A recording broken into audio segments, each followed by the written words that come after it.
Thank you all for coming out this afternoon.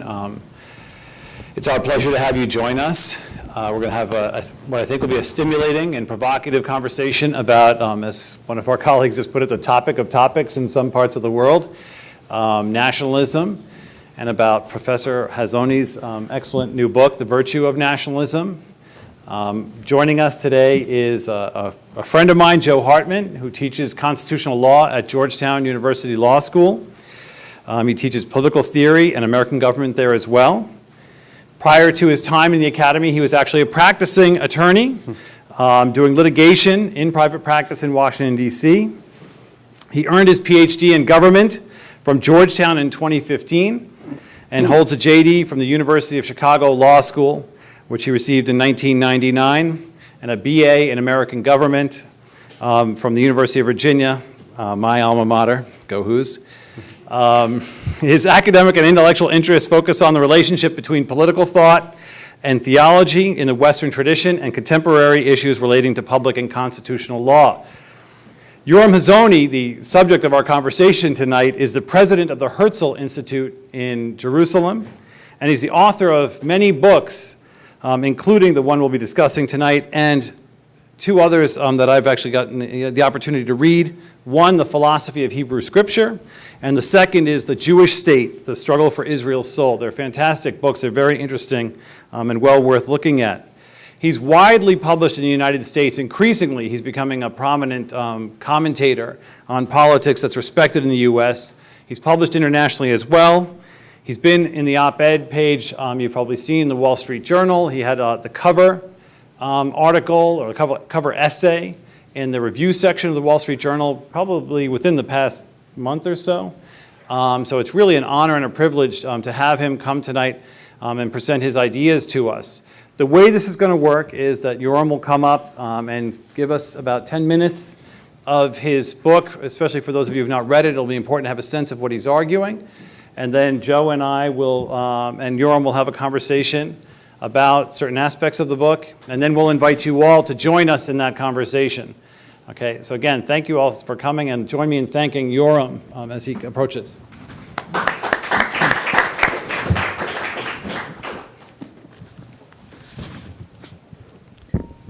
Thank you all. Thank you, Joe, for hosting. The conversation we're going to have today is somewhat belated. It's actually a conversation that that should have taken place, I would say, about 30 years ago.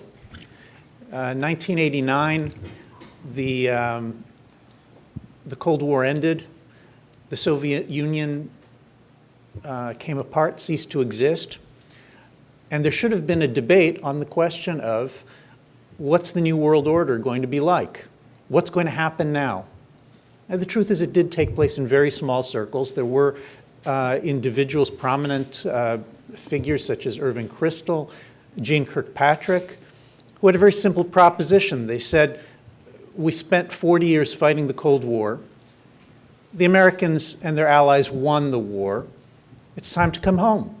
America has plenty of troubles, enough problems domestically. Let's bring the boys home and take care of building a better America. But you know that that's not what happened.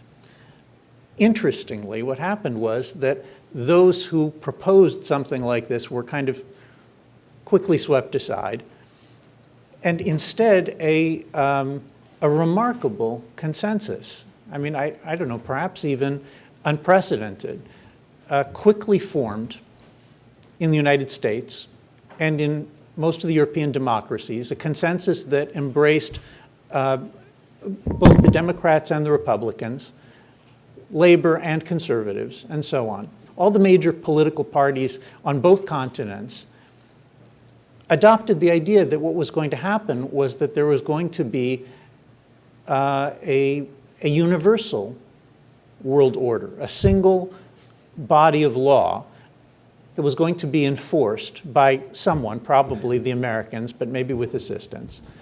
And this was going to be, as President George Bush, the father, said, a new world order, an order that, he said, mankind has sought for 1,000 generations and failed, but it was going to happen now. He said, the rule of law is going to replace the law of the jungle around the entire globe.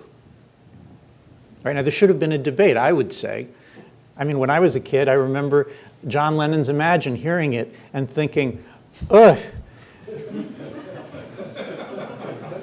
Thank goodness, I thought as a kid, that this is only some crackpot writing a song.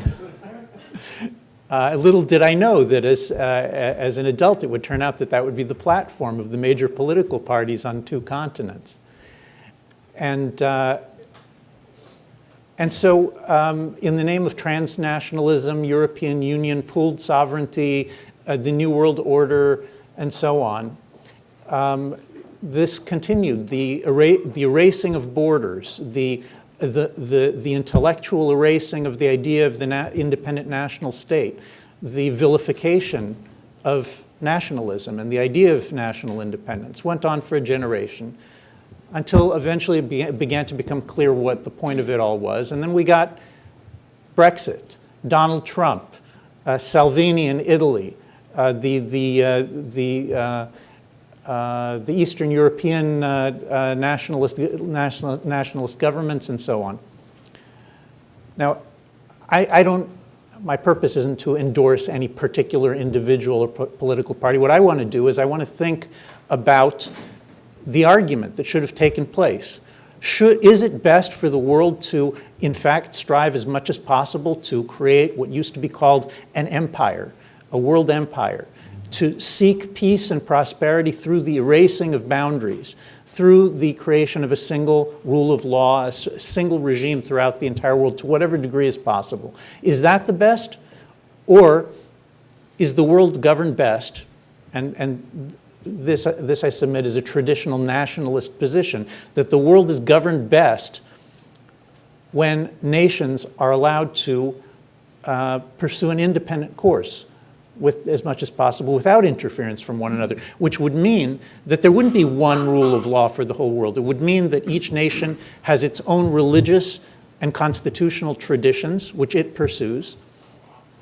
And from such a perspective, you would argue, a nationalist would argue, you create experiments, a world of experiments, where each nation becomes an experiment in what's the right way for humanity to live. And in my book, I advance a number of different arguments in favor of the nationalist position.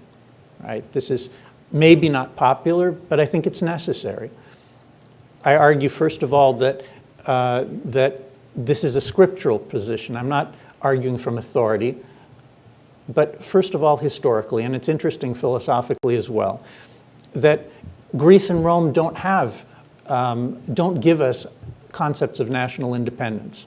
Our tradition of national independence, when you celebrate the 4th of July in the United States, or the idea of Dutch independence from the Spanish, from the Holy Roman Empire, from the Spanish Empire. When you celebrate independence, today you can find independence celebrations in India, in Israel, in Ireland, in Poland, and so on. What you're celebrating is something that historically didn't exist, as far as we know, didn't exist as an idea before the Hebrew Bible. The God of Israel, as far as we know again, is the first God in the history of humanity to give borders to his own people and say, you're not allowed to cross those borders because I gave the neighboring lands to other peoples, that they're theirs, you'll be punished if you cross the borders. What was prior to that? Prior to that, there was the Babylonian Empire, the Assyrian Empire, the Egyptian Empire, the Persian Empire, later Alexander's dream of world conquest, the Roman Empire, and so on. The Hebrew Bible gives us this unique concept of a self-governing nation that's independent, that rules itself and is independent from empires. And just as an aside, we Jews are historically so excited about this idea that we just keep celebrating it all through our calendar, all year round. We have Passover, which is an Independence Day from the Egyptians. We have Hanukkah, which is an Independence Day from the Greeks. And then, because that wasn't enough, we added a new Independence Day for modern Israel, which is independence from the British. Why is this a good idea? Let's say it's a good idea. Why is it a good idea? Well, first of all, I already mentioned this idea of a world of experiments. It seems that the tradition that grows out of the Hebrew Bible, which is then picked up in the medieval period by certain Catholic peoples in Europe, and then even more intensely by the Protestants in the early modern period, that the concept is that each nation has its own perspective, its own, if you like, its own approach to God, its own special thing to contribute to this. This is a forerunner of later liberal arguments with respect to the market. Everybody says, okay, well, in a marketplace, it's best to have competition among different enterprises. Why? Because then they can innovate. People come up with new ideas, much better than having central planning where one government is going to decide for everyone how, what's going to take place. We've tried it. It doesn't work. The same argument is true in politics. That different systems are, as I say, experiments. And they allow for innovation, and they allow for progress. Now, you correctly say, but look, if you allow all these independent nations, then some of them are going to be nasty. And that's definitely true. Human beings are nasty. And sometimes, if you let them, give them the freedom to come up with whatever government they want, they'll come up with things that we won't like. We won't like it. We won't like that, I don't know, some people don't like that the Hungarians want to have, I'm sorry, that the Hungarians want to have closed stores on the Sabbath. People won't like it that a mostly Hindu state or a mostly Jewish state will have their own ways. But I argue that that's actually the nature of freedom, that nations get to choose. They get to choose their own course. They don't have somebody else deciding. Besides which, if you do have one world empire, or an attempt, it can be competing world empires, right? If you do have one world empire, why do you think that they're going to make the right decisions? Historically, it seems unlikely, improbable. In fact, I'll push it further. If we take the kinds of political principles that we, as members of an Anglo-American political tradition, the kinds of things that make sense to us, limited government, a strong defense of private property, concern for the freedoms of the individual, a democracy and a rotation of power peaceably, all of these things, where do they come from? Where did they grow? There's no record of an empire, a multinational empire of some government that tries to rule many nations. There's no record in history of such a government developing any of these moderate, mild principles of government. They arise only in nation states. They arise only in independent nations. Right? They arise in Holland, in England, in America. They don't arise when the goal is to conquer the world and impose one order on it. They don't arise. Finally, I think it's worth considering the issue of tolerance. I think it's especially important today because some of you are pretty young, but some of you are old enough to remember that America used to be a much more tolerant nation than it is today. Why is that? How could it be? I mean, we like to think of history as progressing in some sort of positive direction, but the truth is, it's very hard to look at American public life today. In my life, I've never seen this kind of hatred and intolerance of ideas. When I was a kid, people just weren't that afraid to say what they believed the way that many are today. Where's this coming from? So I have a proposal for you to consider. When we lived in a nationalist order, where people had sort of an understanding that different nations will pursue different courses, it creates a certain kind of tolerance. It doesn't mean that you necessarily like what the other fellows are doing, but you say, all right, we're not doing this world empire thing. We're dividing up the world into independent nations. That means that each nation is going to have its own ways. That doesn't mean that if it's Rwanda and people start slaughtering hundreds of thousands of people that you won't do something. But in general, you give people a benefit of the doubt. That's their way of doing things. That's not our way of doing things. That's a system that introduces a certain kind of tolerance into the political order. And I think that you'll find historically that's in fact the effect. I'm not saying quickly, but slowly that's the effect that the order of national states introduces. That people also become more tolerant within nations. When people get too committed, right, I'm not saying that you shouldn't embrace a universal value, a universal salvation teaching, a universal doctrine that you believe is right, that you believe is best. But that's one thing, and it's something else again to say, I know that I'm right to the extent that I should impose by conquest my doctrine on somebody else. America used to be kind of live and let live. Now it's become a competition. Public life is largely a competition between a kind of a neo-Marxist universal salvation doctrine, and boy, the people who are thinking of that stuff, they really think that they've got the truth and they're going to impose it on the world, and this new kind of liberal imperialism that we were talking about. I have the truth. I know exactly what the best system of government is. I know exactly how a regime of human rights is going to work, and anybody who's not doing it exactly my way will impose it. That's what we see, for example, in the confrontation between the Germans and the European Union and the Italians or the Poles. They know what the right way of doing things is, and they're going to impose it, by golly. And that's, I think, what we see more and more in America. People who don't remember that a democracy can only work if you say, all right, well, I think my point of view is best, but that doesn't mean I'm going to impose it at all costs, because national unity, comity, mutual respect, that's what allows our freedoms to exist. If we don't have those things, well, the only alternative is might against might until somebody imposes a tyranny. And I'm not saying that people explicitly, consciously know that that's what they're doing, but that's exactly what they're doing.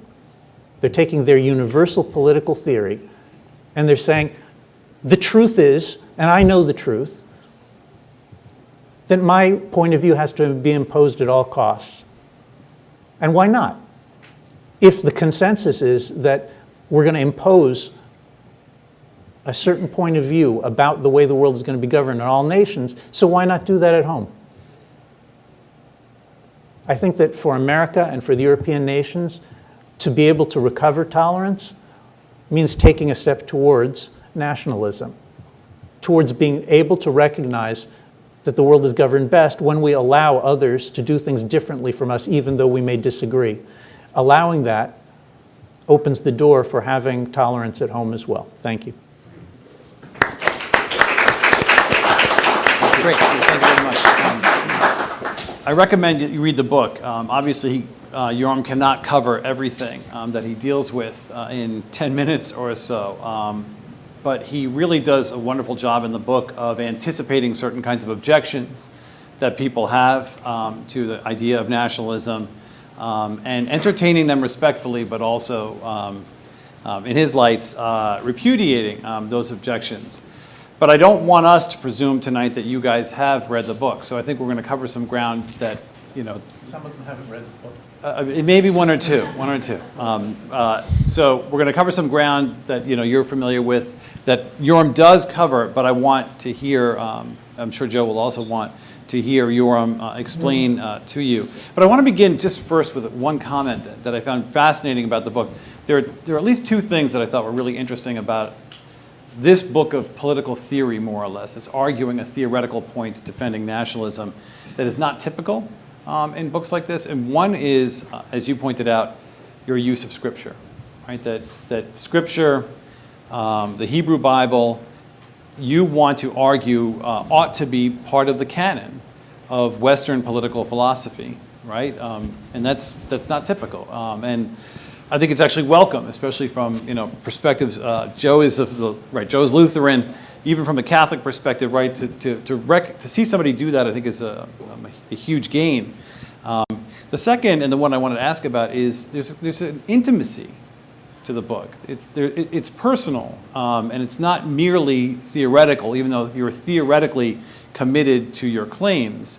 There are points in the book where you point to how your love for your nation was taught to you by your father, I think primarily, and how that also, it doesn't bias your approach, but it informs your approach. Could you just speak to why you thought it important to include that in a book like this? Because it is there, right? I mean, nationalism is about particularity. The entire argument is over the question of whether human beings have the capacity to come up with a pure universal truth, which they can have such great confidence in that they can believe allows them to completely overcome where it is that they're coming from. Mm-hmm. This is obviously a very large argument in epistemology, and then it spreads into virtually every other discipline.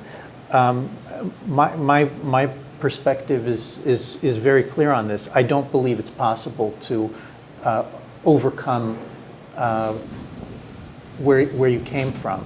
I don't by this mean that people don't struggle with their cultural inheritance, and in struggling they often move over a step. Instead of their father and mother's house, they'll adopt something from an uncle, and if it's not from an uncle, then the neighboring tribe, and if not the neighboring tribe, then maybe the neighboring nation.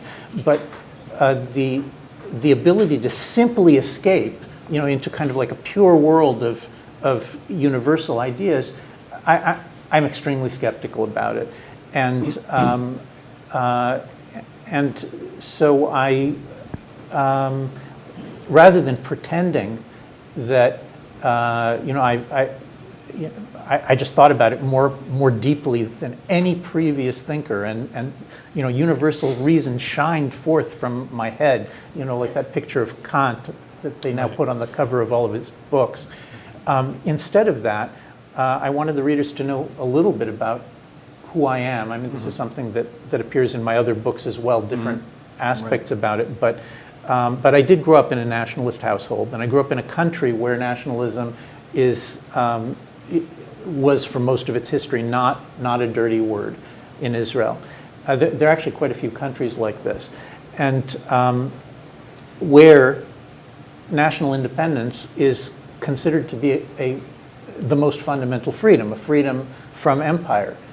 And so I tell a few stories about my father and my grandfather, and so on, and I also want people to understand, that I'm not pretending that my perspective isn't a Jewish perspective. Right. It is a Jewish perspective. It's very much biblical. For people who know a little bit about the Talmud, you can see Talmudic influence as well, although I don't address that so much because it's less relevant to to the Anglo-American context, although it is surprisingly relevant, but a little bit less. And I welcome debates from people who come from other traditions who say, look, we look at it this way. I find that very useful. Yeah. Well, and a couple of times you've referred to the fact that, like, even jokingly right now, that in some places nationalism still is not a bad word. Let's talk a little bit about this idea that it's a bad word, because you do talk about that in the book. You deal with that head on. Here we are in the 21st century, right? We're really talking about nationalism again, right? I mean, that could be, right, or maybe is the way many people will receive this book or respond to hearing about it. For instance, even there was a little Twitter thing about Catholic University inviting you because you are representing a perspective that reflexively to some people seems anti the agenda of Pope Francis or anti the agenda of the Catholic Church. Let's just talk about this idea. Why do people think nationalism is dangerous? And how do you deal with that Could I just say Yeah, something please, about, yeah. about the Catholicism? We'll get to that, no, for sure. Yeah, I mean, that's all over the place. No, look, I'm certainly no expert in it, and I don't feel it's my job to Right. to interfere in internal Catholic arguments. But as I Too late. as I try to emphasize, wherever Hebrew Scripture is taken seriously, it stirs up this question because of the fact that ancient Israel is an independent nation, which is subservient only to one nation under God. Right. There's no one above them. There is no emperor. There's just God above the nation. And in fact, in the biblical tradition, the Tower of Babel, the Babel story, is a metaphor for Babylonia, of the entire world being of uniform ideas and uniform speech. And the Catholic tradition has, because it has the Old Testament, the Catholic tradition does have very important precursors to modern nationalism. France sees itself as very often as not quite subservient to the Pope and to the Germans. And England in the 1400s already has a very, very developed nationalism before Henry VIII comes up with his excuses for making the ultimate break. And you can say the same about the Poles and the Czechs. So without wanting to decide it, I think Catholics have a very, very important issue to deal with here. What was the other? Well, the other part was just, we're in the 21st century. Why are we talking about nationalism again, right? Didn't we all see what happens with nationalism in the middle of the 20th century? And wasn't the lesson of that we have to move past nationalism? Well, why are you trying to resurrect an idea that ought to be lost by now?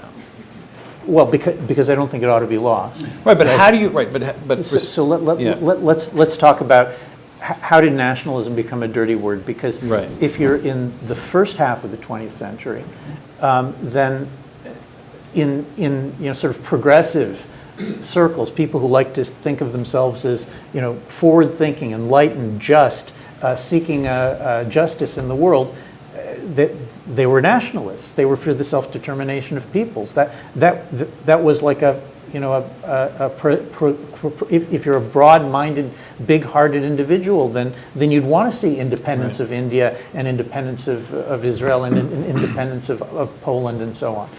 And this doesn't turn until the 1960s, which, I mean, we're talking about the generation that's reacting primarily to World War II. And people, in one of my lectures, somebody said, well, it was like post-traumatic stress syndrome, that World War II caused was such a trauma that really neither Europe nor America has recovered from it. I mean, I assume the same thing's true for other countries as well. And the question is whether the reaction, I mean, there should have been a reaction, but the question is whether the reaction was correct. So the reaction was the independence of Germany, the self-determination of the German people, is the thing that allowed the Germans to bring about the deaths of, Right. 50, 60 million people, and unspeakable horrors. And the question is that a reasonable interpretation? So people have been saying now for 3 generations, have been saying in Europe, we need to restrain Germany to make sure it never happens again. How are we going to restrain Germany? Well, we're going to restrain Germany by eliminating all the borders and creating this European Union, which is it's like the old Holy Roman Empire, except without God, right? It's this everybody should be ruled by a certain principle. Now, does that restrain the Germans? I mean, Margaret Thatcher wrote this wonderful book that was also widely reviled because it was nationalist after she was sort of ousted as prime minister for being too nationalist. She wrote this wonderful book called Statecraft, in which she asks whether there's any truth to the fact that the Germans have been suppressed by this? And she says, no, actually, what's happened is that the Germans get to run Europe. I mean, their goal was to run Europe before, and now they get to run Europe. And it's just too convenient that the Germans and certain elites in France and other countries who are of this view, that they look at World War II and all these horrors, and they say, what caused it? National independence caused it. Now, is that true? I mean, you could say the opposite. You could say, what stopped Hitler, I mean, Hitler's goal was world domination. In Mein Kampf, he says that his goal is for Germany to be the mistress of the globe, lord of the earth. Okay, now, that doesn't sound like any nationalism that I'm familiar with. Remember, nationalism is the view that the world is governed best when nations are allowed to be independent and chart their own course. Hitler didn't believe in the independence of nations. He believed in a world government. He believed that Germany should rule all according to his, I was about to say crazy theory, but you know, it's a sick theory. It's an evil theory. But you know, it's some kind of a theory about how Germany should rule the world. Now,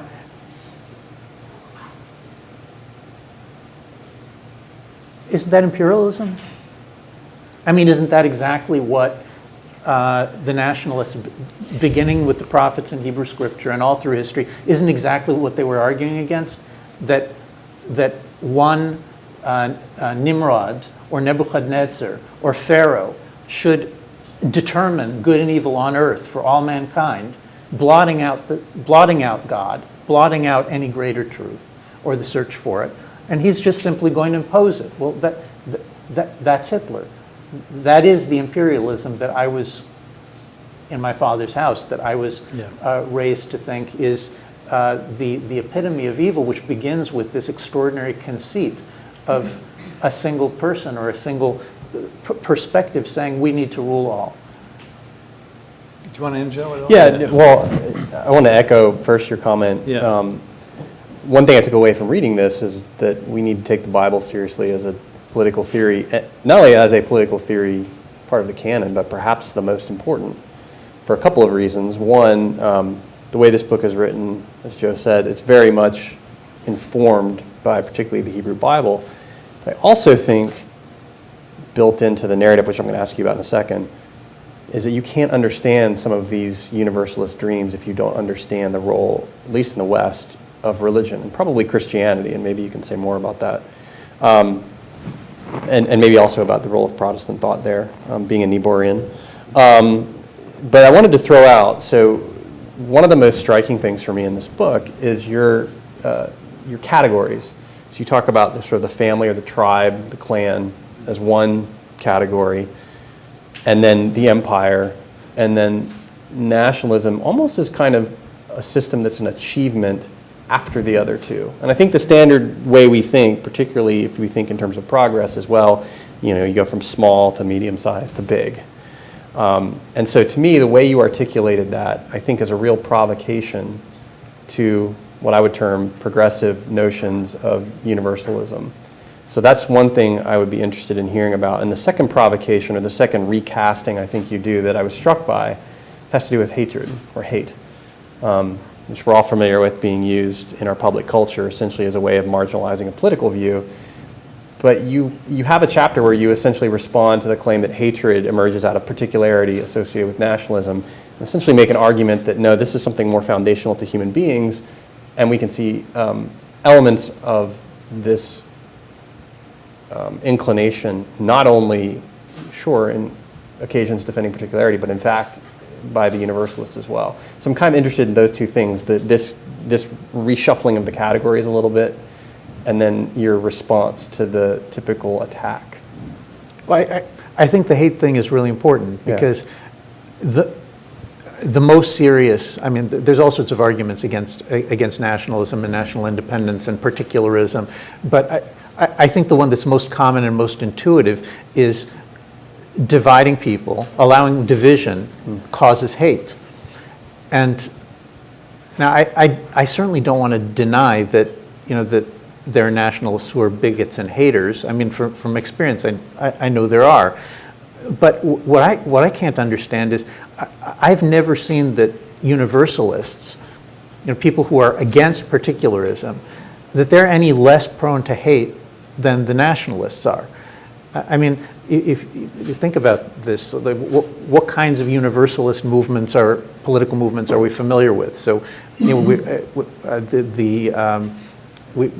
been talking a little bit about Christian universalism. There's Muslim universalism, that the whole world should be governed by Islam. There's communist universalism, that the world should be made Marxist. There's this conquering liberalism of the kind that Napoleon, let's say, represents, where he takes the values of liberty and equality and then goes out to conquer all of Europe as a step towards conquering the whole planet, to impose it on everyone by force, and ends up killing millions of people. And of course the Nazi German example. Now, all of these are universalisms, right? In the sense that I have a theory that's supposed to govern the whole world. Are any of these movements not inclined to provoke hatred? I mean, it seems to me that all of them are filled with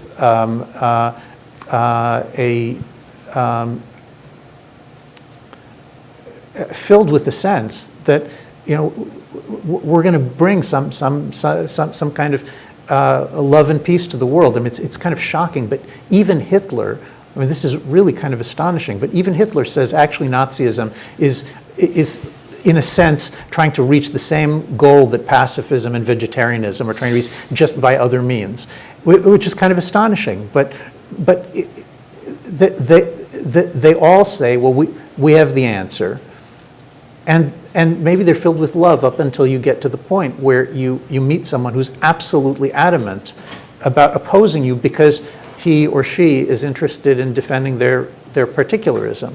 Their particular family, their particular nation, their particular religious tradition, whatever it is, their particular way of life and way of doing things. And then all of a sudden they start hating. And I think that it's pretty easy to, I mean, just today, to talk to people who are advocates of, for example, of European Union, and try to explain to them why, okay, you may not like the way that the Greeks run their economy. And maybe you're even right to not like the way the Greeks run their economy. But what is it your business to dictate it? And you'll see hatred. You'll see absolutely genuine hatred that's provoked by universalism, like a powerful universalism when it meets the particular that it can't suppress. So following up on that, going a little bit back to these three categories. I mean, I'm thinking about this also in terms, and I'm actually interested in your response to this too, in terms of American federalism, which you do address in the book. But this notion that historically you start with the tribe and the clan, and actually what comes next is imperialism, and you listed various empires. And that in a sense, the notion of the nation state, or as a system of nation states, is a kind of achievement. So I think when I'm thinking about this, I'm thinking the American context, the founding, of course, creation of a new government with a centralized power, and one of the debates is, of course, well, we all know where this is going. This, you're going to end up with a really strong central government, and the particularity of states is going to dissipate. Kind of happened. So, kind of two questions. One, maybe elaborate on how that achievement is reached, and it strikes me it's a very unstable achievement. How do you sustain it? How can you maintain this sort of suspension rather than collapsing back into a kind of imperialism or tribalism? And I mean, I'm obviously thinking very much now. I mean, I think we could all, what the universalism and tribalism seem very much present right now. I think the universalism and tribalism are in a sense more natural than any of the kind of, on the one extreme, let's have every family be free. Right, so every family is going to have its own weapons cache, and it's going to, make alliances with the neighbors, and then these clans, like these extended families, they'll go to war, as they see fit. That's the way mankind apparently, lived for most of human existence on the face of this earth, is with that kind of small clusters of independent clans, which join together as tribes when they need to, in order to fight invaders. So that seems to be the most natural form of human political organization. It exists almost everywhere up until a few thousand years ago when agriculture created sufficient wealth so that centralized governments could be created, so that you could pay people to do nothing but be your soldiers so that they could oppress other people. So you could pay people to do nothing but keep track of how much everybody in the country paid in taxes. I mean, that's just an incredible revolution in government, to be able to track every single one of millions of individuals and whether they've paid or not. And then, of course, you need a police force in order to enforce all of that. So the creation of the state for Jews and Christians is especially interesting, because politically this is the subject of the great history of ancient Israel, from Genesis to Kings, right? The first half of the Old Testament is describing this transition. Abraham lives in Babylonia. He starts out in an empire where the emperor says, all right, enough of this tribal warfare, we're just going to conquer everybody. Archaeologically, this is apparently not a bad, I mean, it's stylized, but it's not a bad depiction of the way empires arose. So empires in Mesopotamia, in the Middle East, they all, when you dig the tablets out of the sand in the Middle East, what you find is they all say roughly the same thing. The God sent me, Hammurabi, or whoever it is, Sargon, to bring peace and prosperity to the world by suppressing violence. What does that mean? It means that he has enough money to hire some soldiers and go out and conquer everybody else and impose peace. He's like Sargon's like the first John Lennon, right? He's going to bring peace to the world by eliminating all of the borders. And I mean, I think it's probably a direct inspiration. Okay, maybe not. So the seesaw that goes, Abraham is born into one of these imperial states, finds it evil, and what does he do? He's 75 years old, and he goes to live on a hilltop in a wilderness, in a tent with goats and sheep, right? Which is if you left Washington D.C. and lived on a hilltop in a tent with goats and sheep, you would look about as weird to your friends and family as Abraham did to his neighbors when he leaves Ur Kasdim or Haran in order to go live in a tent. It's pretty much the same move, and he was an early prepper. Yeah. So what's he doing? Well, he obviously has some kind of idea that he can be free from evil or closer to God. Living this way, but once there's hundreds of thousands of Israelites, once there's millions of them, then they're not going to all live in tents. And so the political question in that first half of the Old Testament, and we see this throughout the prophets also, that the political question is going to be, we consider empire to be evil. It's a tyranny. It is idolatry, but its idolatry expresses itself, as we see in the depictions of Pharaoh. I don't like you. I feel threatened by you, so I'm going to slaughter all of your male children and take the women from me. I mean, this is apparently a very old story in the way that empires run, and the prophets want to propose. Moses wants to propose an alternative, which is a compromise. He's going to say, we're going to have a centralized state, but it's going to be different from all the other centralized states that you've ever seen. Because first of all, Moses says in Deuteronomy, because we're going to have our own king. We're going to have borders, we mentioned. We're going to have our own king, our own prophets. This is not to say there aren't other prophets among the nations, but we're going to have our own king and our own prophets. It's self-government, it's self-determination. We're going to have our own law that's different from all the other people. So it is I think, just exactly as you describe. The national state is depicted in the Bible as a later construct to try to overcome the evils of the incessant warfare of clan life, or the tyranny of a universal attempt to impose order. And so that's the case looking at things now, and are there particular factors in your assessment that support maintenance of that kind of achievement? Again, and maybe I'm imagining this wrong, but it seems to me I'm getting a sense from reading your book that this idea of diverse nations, the sort of national system, as a kind of achievement that's grounded in, among other things, biblical texts, but that, I don't want to say, there's a whole other conversation about what the natural state is, but the tendency is sort of to fall back into one of these poles, either to fall, Yes. And I mean, even if you follow the story on, of course, we know what happens, once you get past kings, is they're conquered and exiled. So there's this kind of, how do you... By a world-conquering empire. Right. So how do you, if someone's looking at this from a political theorist perspective, okay, if this is the kind of achievement one wants to sustain and maintain, there seem to be certain features that would be critically important. Right. Maybe that ties to your discussion of culture maintenance, or I'm not sure. It certainly does, and it's also relevant today. One of the central concepts in the book is the idea of mutual loyalty, I'm renaming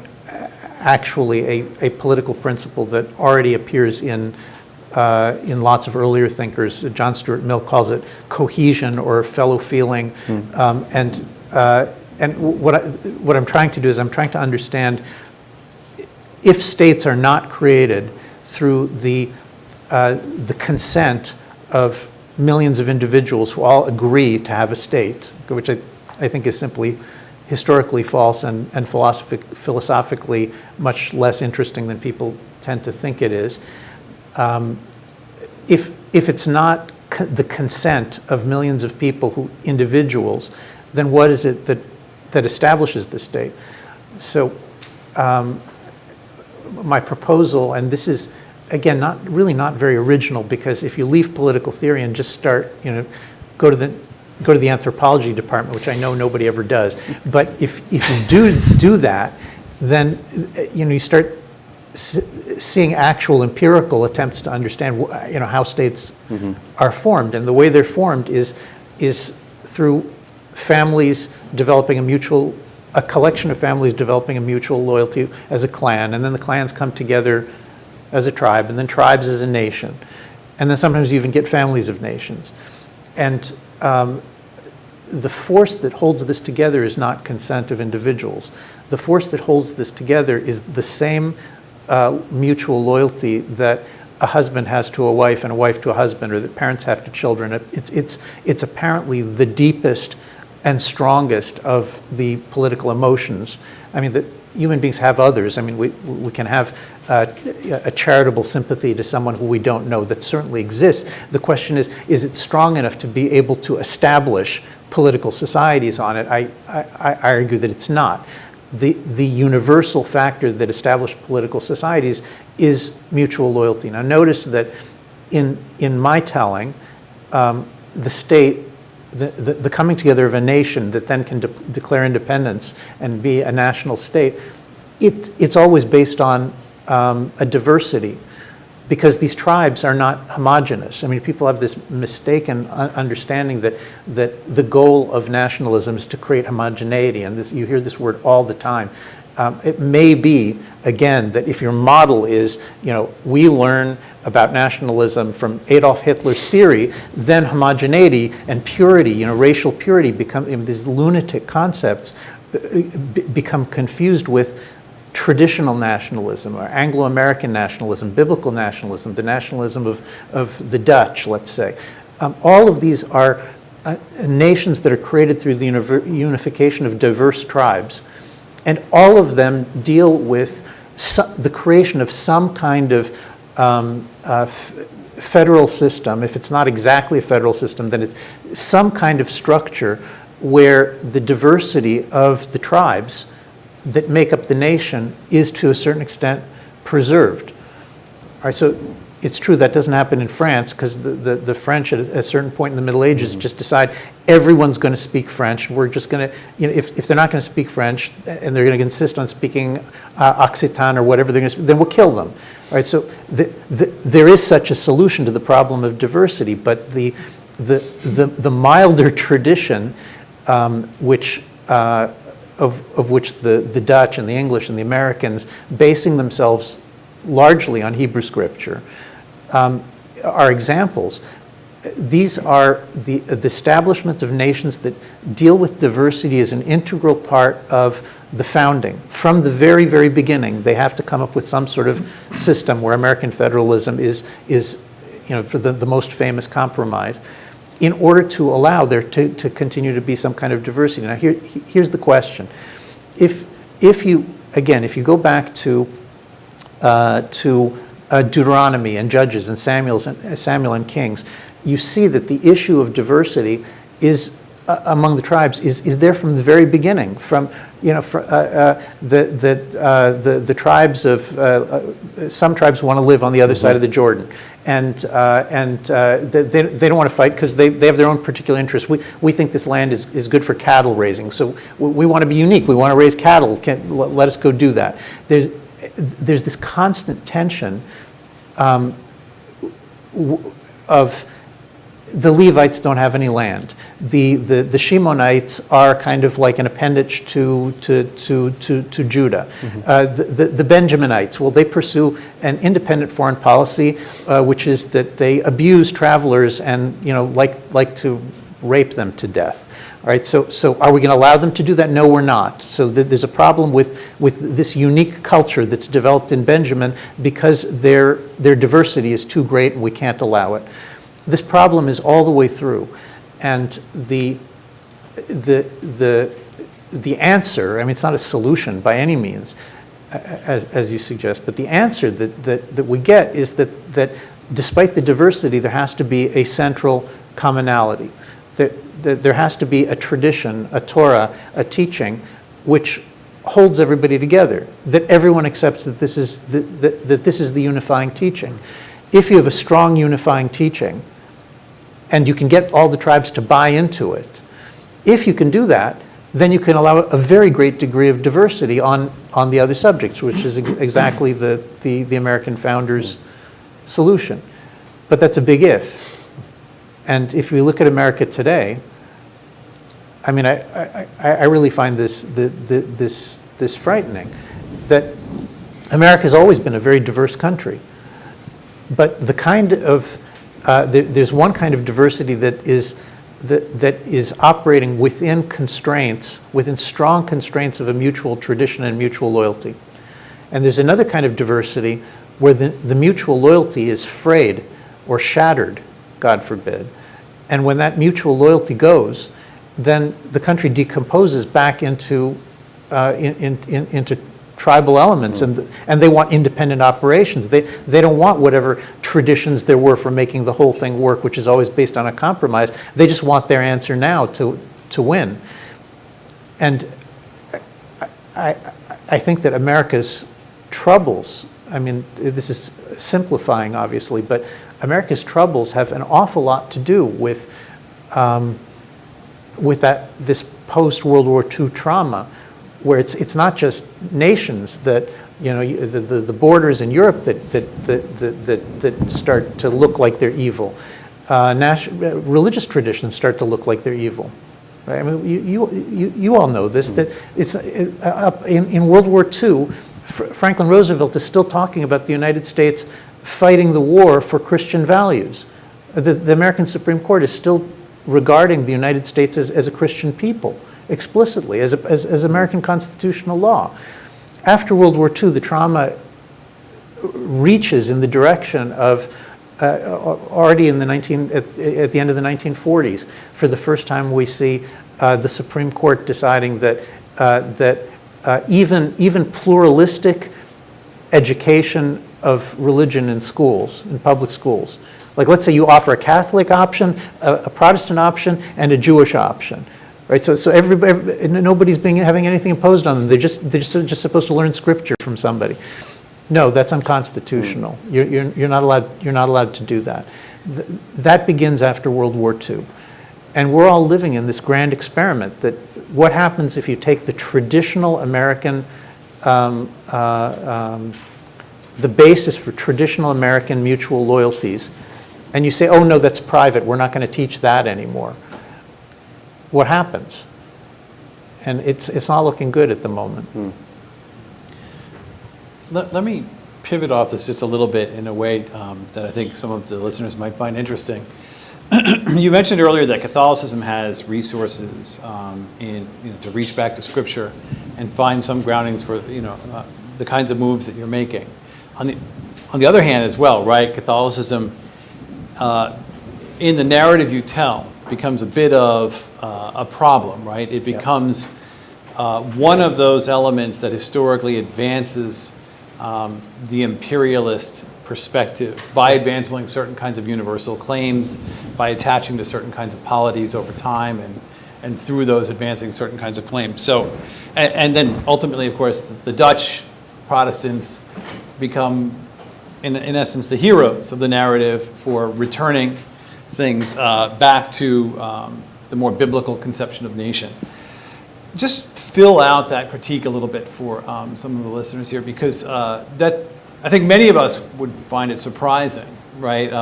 Here we are at a school where Thomas Aquinas is taught, in almost everything, and we have very proud associations with certain of the kinds of universal claims that we believe our faith allows us to make about, for instance, the human person, perhaps even with regard to rights, and that we don't think of these things as necessarily associating with empire, the imperialism as you describe it, and in particular, like in terms of like the characteristics of this description, requiring the loss of national diversity, the loss of, for instance, linguistic diversity, cultural diversity. We think of these things as potentially compatible. I know, you don't. I mean, so at one point, I think you refer to subsidiarity as a euphemism for empire, I think, right? So, but I was talking, EU. About the European Union's use of subsidiarity. I'm waiting for my Catholic friends to step forward and say, wow, those guys really don't understand subsidiarity. It hasn't happened yet, right? It hasn't happened yet. But anyway, just fill out that critique a little bit, so people get a sense of what you're arguing there. Sure. And yeah, go on. Look, I'm not going to beat around the bush. Roman Empire. Okay, the Roman Empire is it's not only a classic empire, but for the Western tradition, it becomes the classic empire. It is the great embodiment of the image of the will to bring peace and prosperity through the conquest of the entire world and the imposition of a single law on all nations.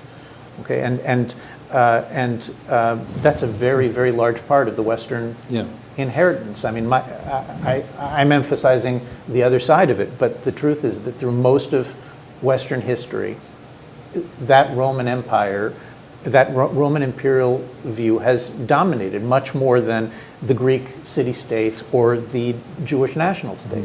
Mm-hmm. And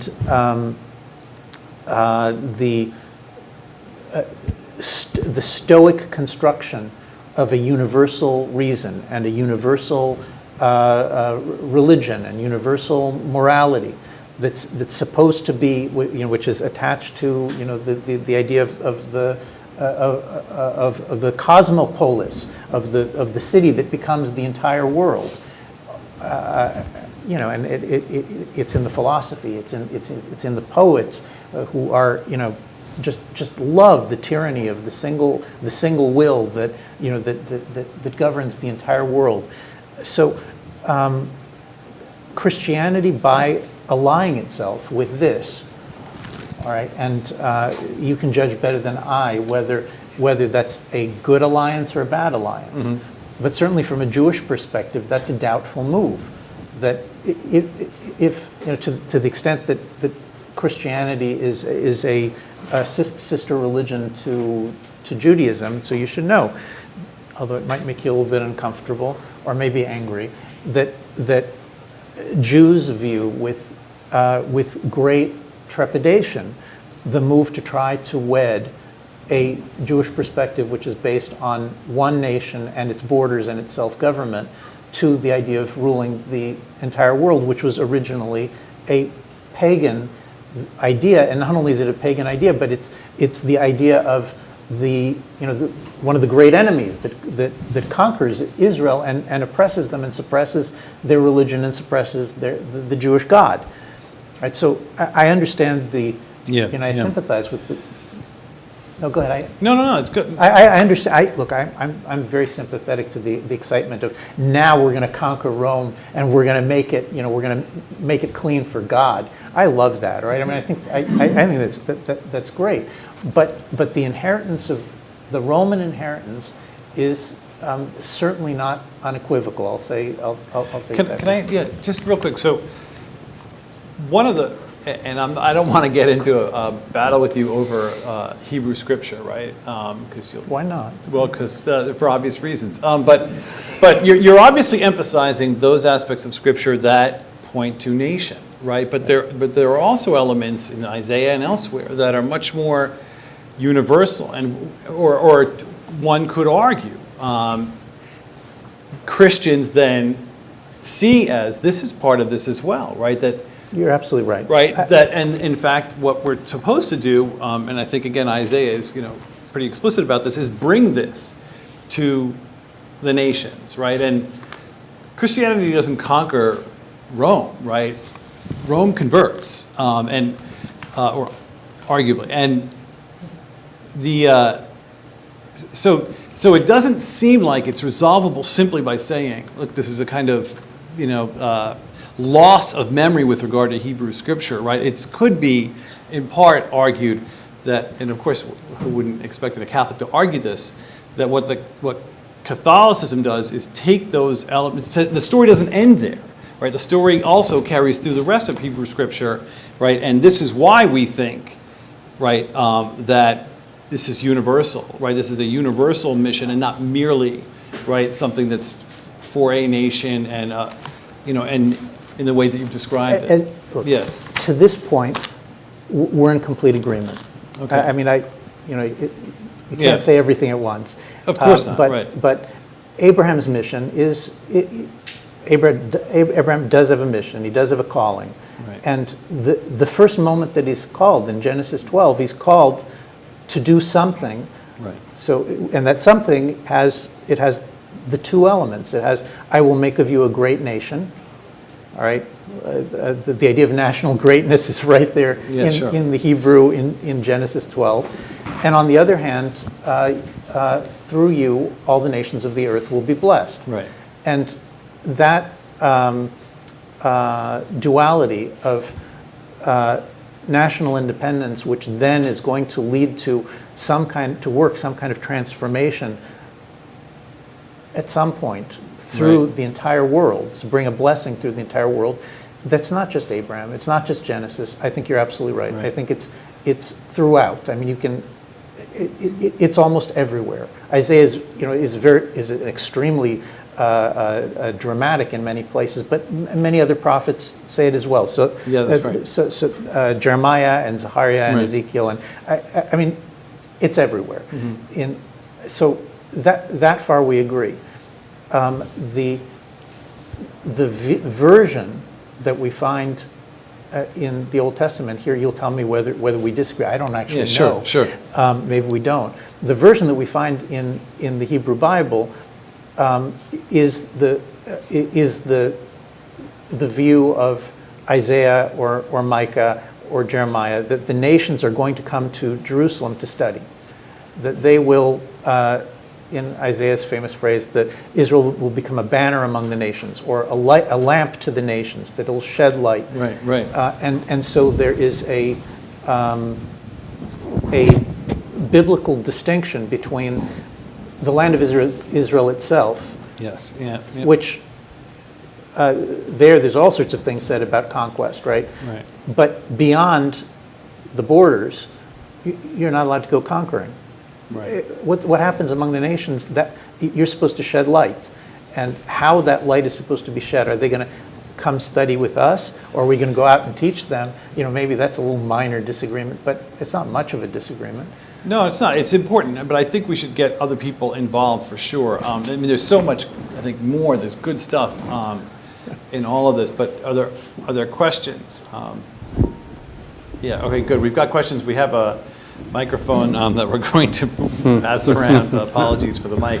This is terrific, by the way, this Yeah. discussion. And I just want to be the first to say with the microphone that the EU totally does not get subsidiarity. So, Yes. yeah. I knew it. Yeah, and so I'm wondering though about the word nationalism, because and Joe and I talked about this. It's right now, especially among Catholics, there's a debate about the status of liberalism, which often falters on the fact that everyone's using it to mean something different. And I'm thinking of a fairly famous analysis of Pope John Paul II, in which he distinguishes what he calls nationalism, which really doesn't have a fixed meaning. Different people use it to mean different things, but he defines nationalism as hatred of other nations, and then defends patriotism rather than nationalism. And he says patriotism is about love of your fellow countrymen, which is a good thing, and he endorses that. Of course, in the United States, mere patriotism has been vilified for decades. But I wonder how much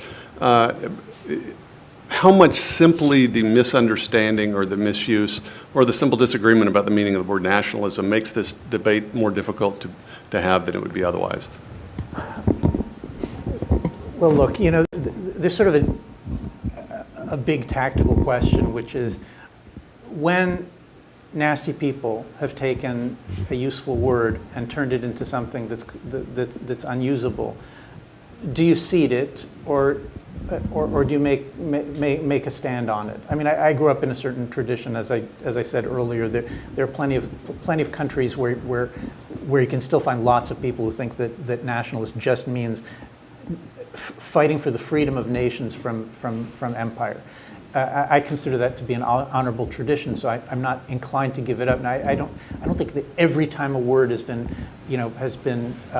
blackened, that there's like some reason that you always have to fight for it. But in practice, the word patriotism, this distinction, which you hear all the time in academia, it's just like one of these things that I apologize if I'm offending somebody, but it's now repeated simply mindlessly, like nationalism caused 2 world wars and the Holocaust, which is just, people constantly say without checking whether it's true or not.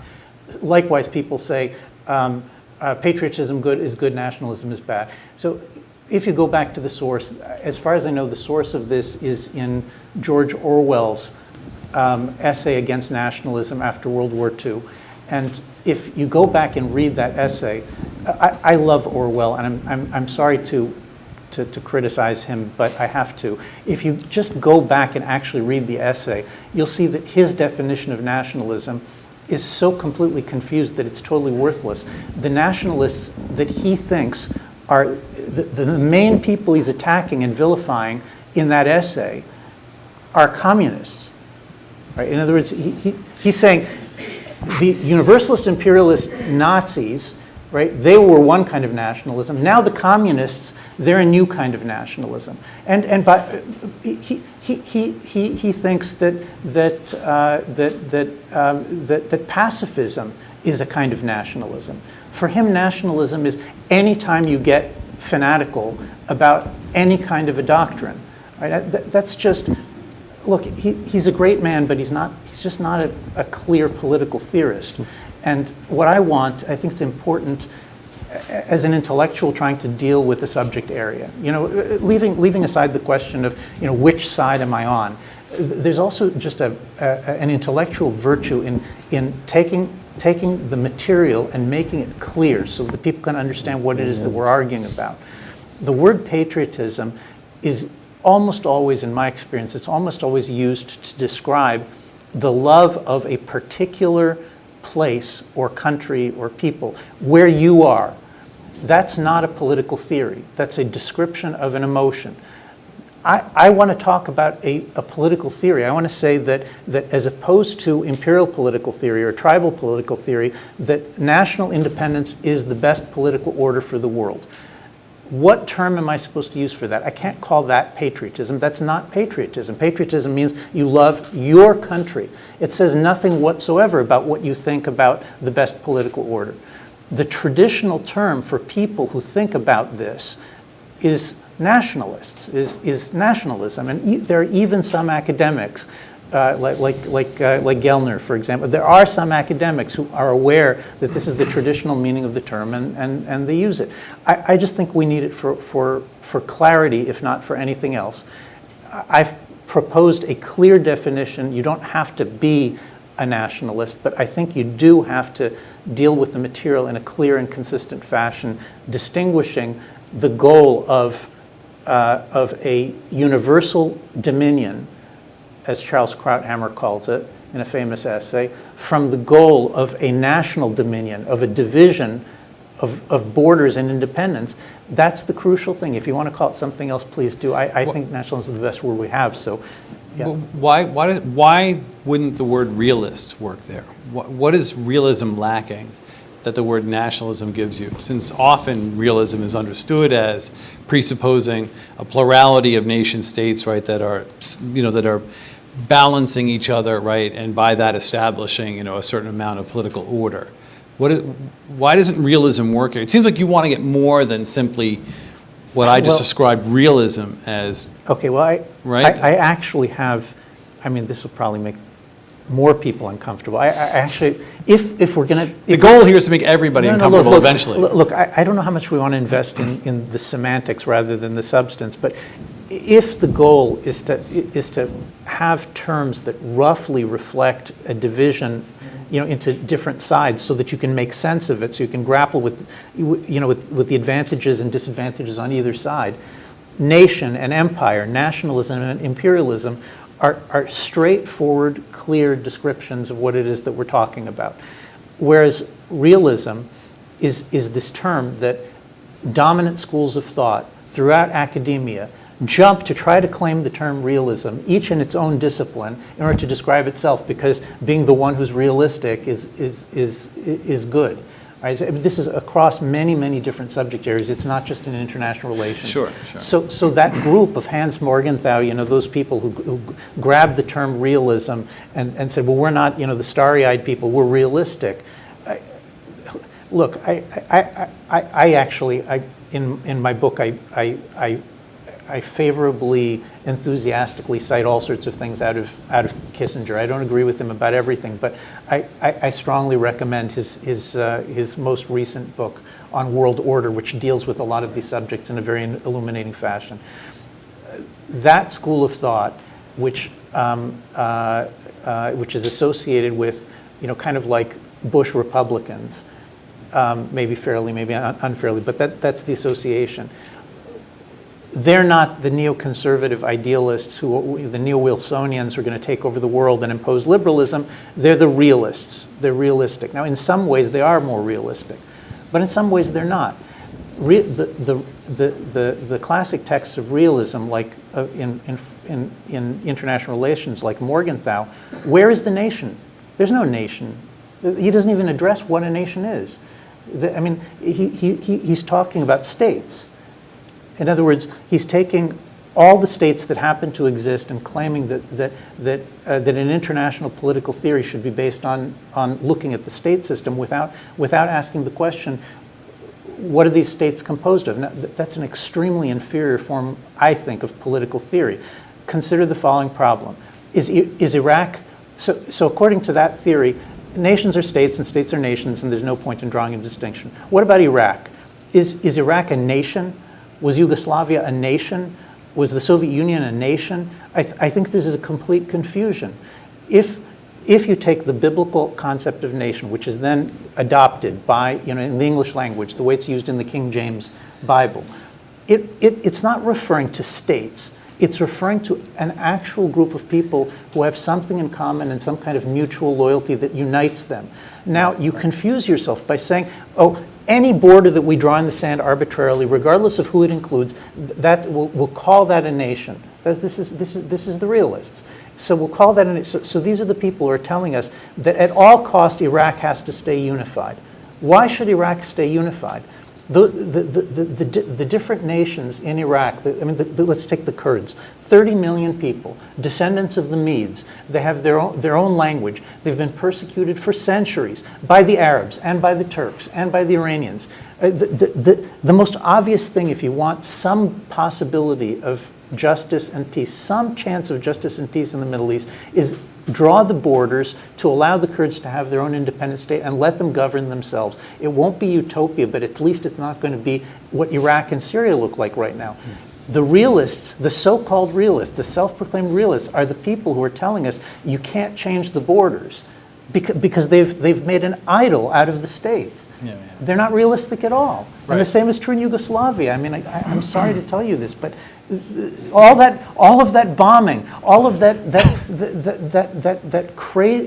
crazy attempt to impose a Western liberal theory on that region, if it had worked, then I'd say, okay, I learned something, but it hasn't worked. It's still what it was. But I think what we see here, though, is that this is not just a semantic issue. This is actually a huge substantive, I think, issue. And it really calls into question to what extent the United States is a nation, right? But we can maybe drop that and go back to some more questions. I think this is a big deal. Yeah.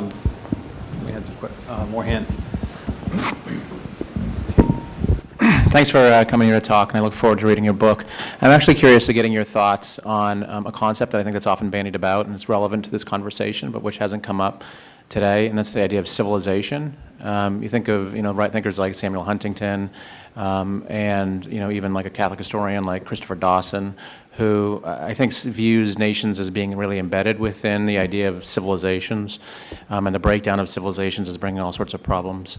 So I'm just curious as to and it's different than empire too. But I'm curious as to where that idea of civilization would fall within the concept of your that's trend of your thinking. Well, without endorsing, everything about Huntington's analysis, I think the direction is right. That there is such a thing as a potential unity of a group of nations, a family of nations that see themselves in opposition to some other family of nations. So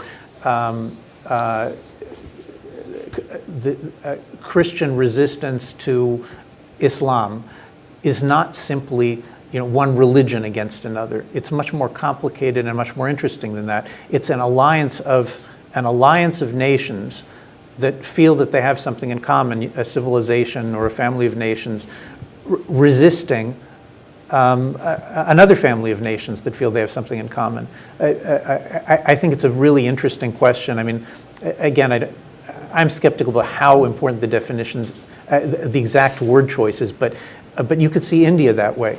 What is India? India has 1,700 completely distinct languages, right, and thousands of dialects.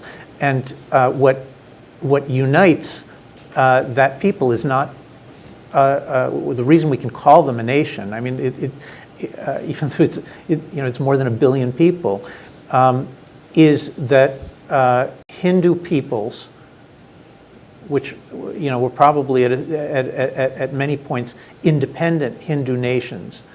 Hindu nations see themselves as a family in opposition to the conquering Islam or the conquering British Empire, and that creates the possibility of a certain kind of cohesion. That obviously doesn't mean that they don't often end up fighting amongst themselves. They obviously do, but that's also true in my family. I mean, the kids fight amongst themselves. They're constantly fighting amongst themselves and competing and jockeying position, and that continues up until there's a threat from the outside, and then they defend one another. The mutual loyalty kicks in, and then there is one. So I think it's a promising direction. Some more hands, thanks. Thank you for this great talk, and I look forward to getting your book, which I'm going to go get tonight. I'm struck by your perspective precisely to the extent that it is a Jewish perspective. Try to be careful on how I say this. that allow me to suggest, maybe it's not too controversial to say, that there's a broad spectrum, and has been for centuries within Jewish thought, that perhaps the more heterogeneous a society within a state is, and the more bound by universal laws and rules and rights and in relationships that it is as well, that Jewish communities will be safer and be more secure. And obviously there's a lot of horrific and violent history behind this tendency. And the result, of course, is that, again, I don't think this is maybe too controversial, that most Jews in the West seem to line up with the more universalizing tendency that we're seeing ongoing today in these controversies. So my question is basically just a two-part one is, A, to what extent do you think this is a fair characterization? And B, to the extent that it is it possible that Jewish communities have either overly learned the lessons of history or even learned the wrong lessons from history, especially their own painful history that lies behind what I would say is a lot of this maybe post-Enlightenment thought, in most of, maybe not all, but most of the Jewish world? I'm not sure I understand the question completely. I mean, doesn't Catholicism also have liberals? Oh, yes, absolutely. So I mean, it's true and painful and difficult for an Orthodox or a traditional Jew to look at the Jewish landscape in America or Europe post-Enlightenment and see that the Enlightenment theories, including those that make Judaism completely untenable, are widely held by many Jews, but usually those Jews who are, I mean, I'm saying this carefully, usually those Jews who are less knowledgeable, less committed, and often simply less interested in their own tradition. So the more a Jew is, and again, I'm talking about a trend, there are obviously many individuals who are exceptions, but in general, the more a Jew knows his or her own tradition and feels bound to it and committed to it, the more likely you're going to find that they speak and think and study and argue in terms of the Jewish people as a historic national entity whose aspirations were to reestablish its nation, its independent nation in Israel. Now, you know that even among Orthodox Jews we have disagreement about how that reestablishment is supposed to happen and is it being done well, and those things are all legitimate. But those are all within the family of an Orthodox Judaism where there's no disagreement, as far as I know, of any significant thinker at any point that the goal, the ultimate goal of the observant, loyal Jews in the dispersion is to reestablish the ancient independent kingdom. So liberals or Enlightenment Jews, Jews who are committed to some kind of universalist theory. And you're right, there's all sorts of Jewish thinkers, but someone like Hermann Cohen is an adaptation of Kant. And he doesn't pretend he's not an adaptation of Kant. He's a professor of Kantian studies who's taking Kant's universal imperial liberalism and saying, look, Jews can do this too. I personally find it completely unpersuasive. I mean, I think his readings of Scripture and Talmud are way off and certainly not within the spectrum of Jewish tradition, which is wide and has lots of arguments, but it doesn't go where he goes, which is that the ancient Jewish kingdom, what was good about it is that the Jews eliminated their kingdom and became the first nation to free itself from the desire to have particularity, and has lived in the world not as a nation but as a remnant, a divine dew whose mission is to teach the nations to negate all desire for self-determination and power I mean, this is a fantasy as far, I mean, if you're talking about Jewish tradition, this has nothing to do with Jewish tradition. It maybe has to do, with Lutheranism or something, but it's not Jewish tradition. It's a kind of Kant, and you can take it or leave it. I would prefer to leave it. There are other hands. Yeah, please.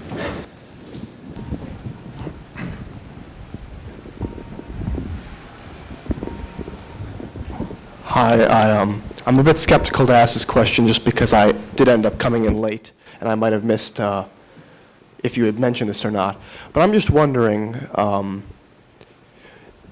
understand your argument that there is good in nationalism, and I tend to agree with it, but there are some things that hit home to me.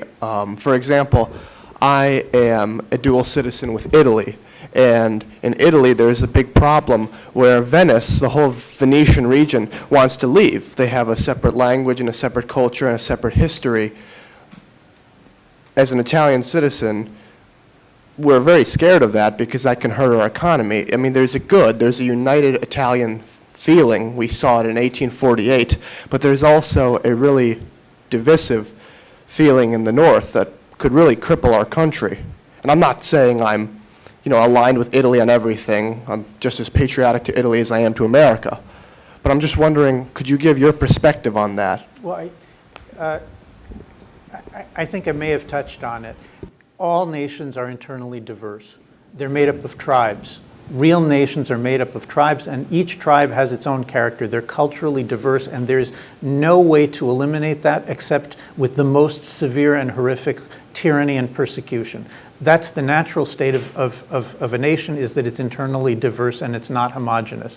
What that means is that if you do not have careful, vigilant cultivation of the unifying national traditions, the things that hold, that symbolize and hold together the national unity, then the country will fall apart. Not just Italy, but every country. So it'll be true in the United Kingdom. It'll be true in Spain, where Catalonia will break off, and it'll be true everywhere. The nation is it's a political construction, and like democracy, it can only be maintained by extreme vigilant and constant cultivation of the traditions that hold it together. The particular case that you're talking about now in Italy is it's very difficult to keep regions part of a nation when the nation itself is part of the European Union, which is completely hostile to the idea of national independence and national cohesion. So I went to visit Scotland a few years ago, and I'm no expert about this, but I went into it, with like I saw Braveheart a few times, and I was like, Scottish independence. But I made it my purpose when I was there for a few weeks to talk to everybody I could and try to figure out what the reasons. Scotland's been part of the United Kingdom for centuries, and it appears on its face to have done all sorts of good for Scotland and for the world. What's the case for breaking this up? Why do it? And I can report, I'm not claiming there's no good reasons for it, but I can report that my weeks there, it didn't matter whether I was talking to the owner of a restaurant or to some professor. They couldn't come up with any reasons that made any sense to me. And the thing that really got me was that almost all the people who I found, wanted to pontificate on this, they started by saying, I'm for Scottish independence. And the next thing they said was, but I want to join the European Union, which for me is okay. So you want to be part of a German-run empire rather than having the English. All right, so my sympathy for Scottish independence ended there, and I'm not saying that means that there isn't a case. I'm just saying that in a context in which there's this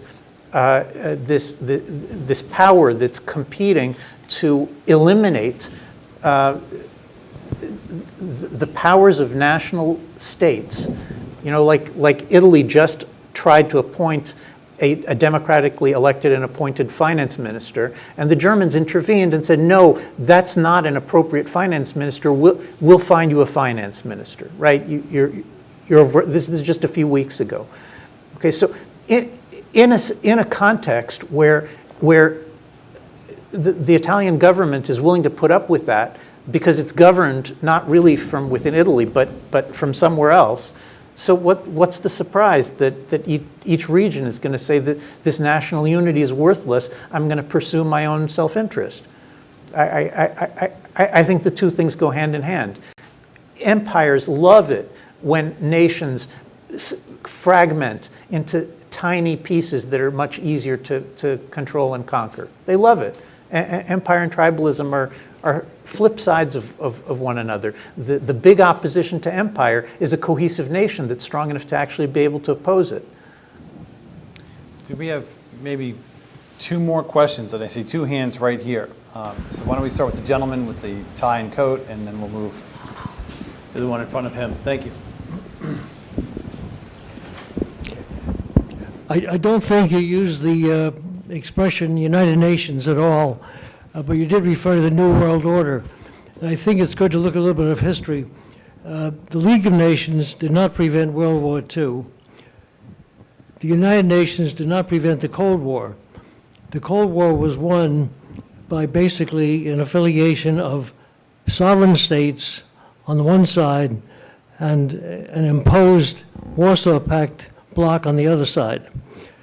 Are you basically arguing for a sort of constructive tension arising from nationalism as a way to secure world peace?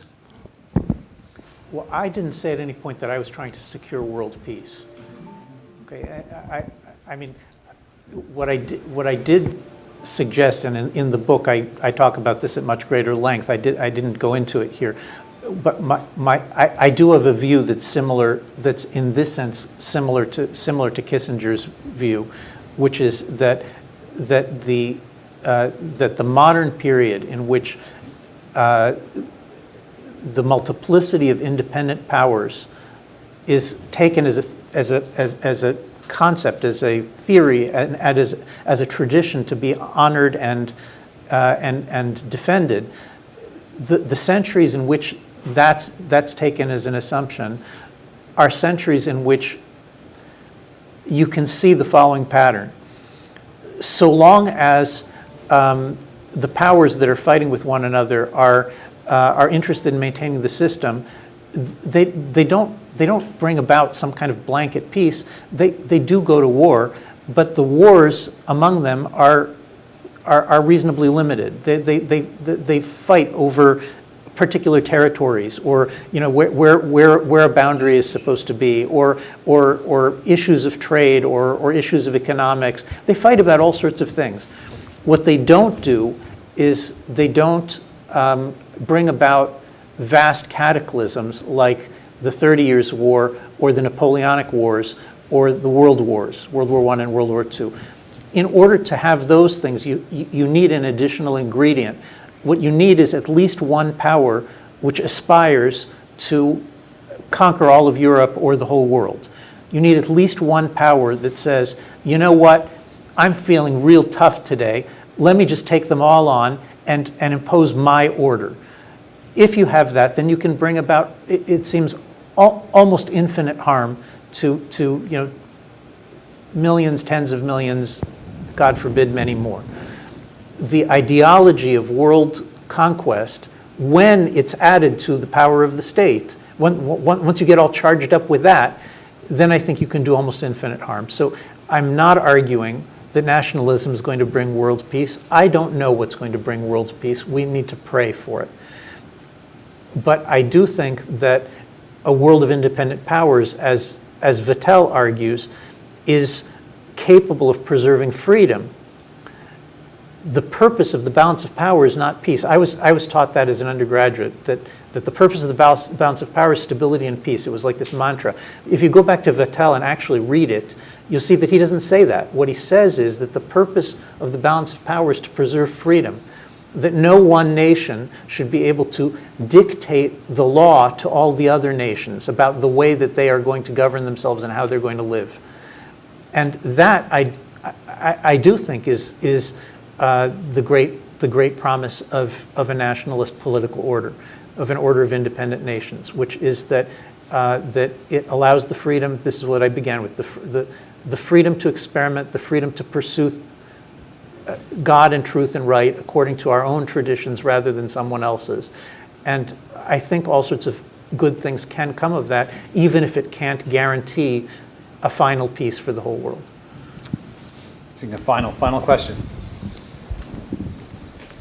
If you'd just be able to lend some personal perspective, I guess from your upbringing and from your studies about how nationalism as a concept would be applicable to both the nations of Israel and Palestine within the state of Israel. Well, nationalism is the founding theory that creates the state of Israel. Okay, I mean the concept of the ideal of self-determination of nations is, as I argued, I mean it's an old Jewish ideal, but it gets adopted in the modern world, and many Christians became enthusiastic about the idea of an independent Israel. Many of them were also excited about an independent Greece and independence of other nations, but especially the British and American statesmen who played the most important roles in bringing it about that there is a state of Israel, who collaborated with what we call the Zionist movement. The Zionist movement is the Jewish national movement for restoration. The British statesmen and later the American statesmen who were enthusiastic about this were overwhelmingly either believing Christians or people who had grown up as Christians, and either believed that the restoration of Israel is important to, some kind of greater redemption of the world, or they believed something more particular. Very often they believed something like the Jews have given us, this is Balfour, for example, Arthur Balfour, we owe the Jews something. The Jews have given us much, and we owe them this much to help them with their restoration. Lloyd George was something of that kind of a figure also. So the state of Israel, when it is when the British first explicitly embraced the idea in the Peel Commission of 1937, when it first becomes a possible government policy of the British explicitly to have a Jewish state, they use the term Jewish state. They're explicitly thinking in these terms. And the United Nations, when it votes to establish the State of Israel in 1947, it's the same thing. The term that's used is the Jewish state. It's not a state where every single person is going to be a Jew. It's a state whose aim is to reflect the self-determination of the Jews as a people. The Arabs are a much more complicated case because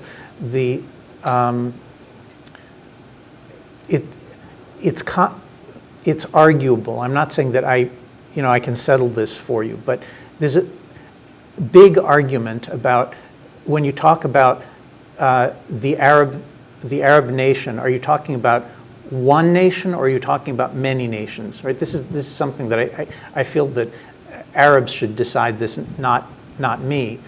But if someone comes and argues, all the Arabic-speaking peoples are a single nation, we should be unified, then I can respect that. I think that makes some sense. If somebody comes and argues, no, what are you talking about? The Arabic-speaking peoples, they're like the English-speaking peoples. They're far too diverse to be under a single government. So they should develop national states of their own. Now, here's a problem. Unlike Christianity, Islam does not have the Bible. So Islam does not have an internal tradition of a vision of a world of independent nations. Just the opposite. The traditional Islamic vision is the caliphate, that there's going to be one empire. So when you come to Muslim peoples in general, but certainly to the Arabs, when you come to Arabic-speaking peoples and you say to them, well, I have this idea, I think we should break up the Arab world or the Muslim world, break it up into independent states, you get a lot of resistance, a lot of people saying, what are you talking about? That sounds completely evil, right? I mean, why would you want to do that? Within that big background, you have this issue of the Palestinians. Who are the Palestinians? The Palestinians are those Arabs who lived on the territory that the Western powers and the Jews decided was going to be restored to the Jews. Should there be an independent Palestinian state? Well, you know what the strongest argument for it is, in my opinion? The strongest argument for having the Palestinian Arabs have their own state is Jewish nationalism.